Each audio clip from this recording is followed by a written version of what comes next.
Eden!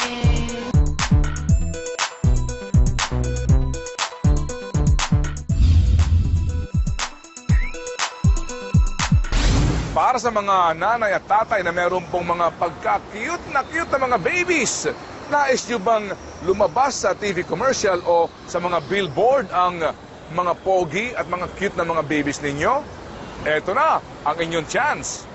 Pangarap ng ilang mga magulang na ang kanilang mga anak ay maging modelo sa patalastas o kaya'y maging artista.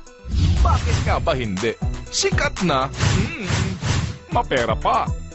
Pero sandali lang, baka naman po sa halip na matupad ang inyong mga pangarap para sa inyong mga cutie babies, ay mauwi ito sa bangungot. Kaya ito muna ang aming mga paalaala.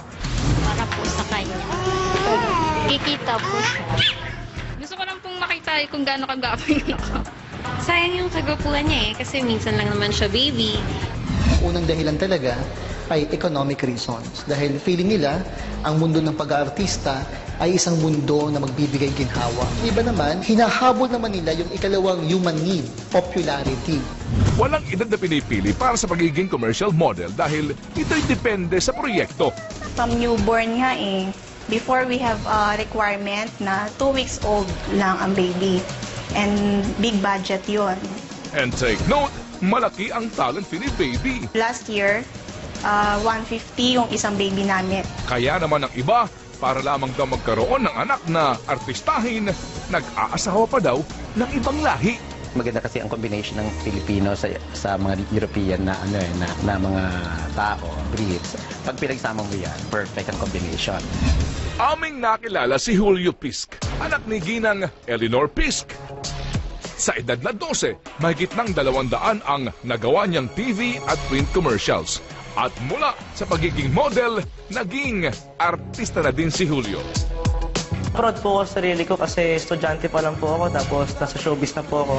3 buwan gulang pa lamang si Julio nang unang makuha para sa isang commercial ng isang baby oil. Nag-email ako sa mga agencies. Ayun, hanggang sa may nag-reply sa amin na mag-BTR doon sa opisina. Mula noon, inulan na si Julio ng mga proyekto at itong huli, umabot sa 2.5 million pesos ang kanyang talent fee. At dahil marami ang gustong matulad kay Julio, may mga nagsasamantala. 3 buwan lamang si Baby Hansel May Joy. Nitong Julio, kinidnap siya ng babaeng nagpanggap na talent scout. Yung suspect po, dumaan siya sa amin dito sa tapat namin, dumaan po siya. Tapos nagtanong po siya sa amin kung meron ako nung alam na paupahan ng bahay. May baby ka pala? Tapos pumasok na kami, doon sa dumiretso sa ko ng anak. Sabi niya, ang cute naman ng baby mo.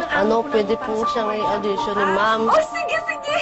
Sabi niya kasi pag nakuha yung anak mo, may suporta daw yung ng scholarship at saka monthly daw ng gatas, diaper, vitamins, yun ang sabi niya.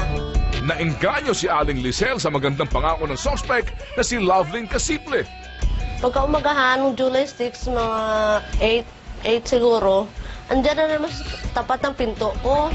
Kaya pwede ko hiramin si Bibi kasi pa-audition para Rosalia daw. Iwan ko na lang to yung bag ko. Pagbalik namin ni Bibi, sakaya na daw kunin. Ito naman, pagka alas 7 na ng gabi, hanggang 9 ng gabi na, wala na sila. 3 araw ang dumaan bago natagpuan si Baby Hansel. Tandaan din natin ang kasabihan na walang maloloko kung walang magpapaloko. Maraming magaling magsalita na gusto maging artista, gusto kumita ng malaki. Ayun ang mga panghatak nila eh. Pero minsan, may mga agent lang na walang opisina, walang mga papel. Ayun ang mas marami na fake na agents. Hindi masama ang mangarap pero samahan po natin ng common sense. Mayroon ngayon!